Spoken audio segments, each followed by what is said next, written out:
Hi all of you. एका कोनाचा पूरक कोन व कोटी कोन याचे प्रमाण 3:1 आहे, तर तो मूळ कोन किती अंशाचा असेल? तर अशा प्रकारचे गणित कसे करायचे पहा. तर पहिल्यांदा पट काढून घ्यायची. पट काढून घेण्यासाठी 90 अंशाला ह्यातील फरकाने भागायचे. 3 वजा 1 2. तर बघा इथं भाग कसा जातो, बे की बे, बे चोक 8 राहिला 1, बे पंचे 10 म्हणजे 45 अंश. काय आली पट?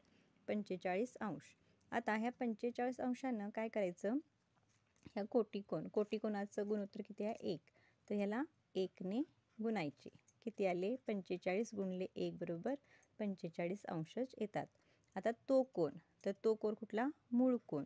तर तो मूळ कोन काढण्यासाठी आलेलं उत्तर 90मधून वजा करायचे. परत आपल्याला मिळतात किती? 45 अंश. 45 अंश म्हणजे तो मूळ कोन किती अंशाचा असेल? 45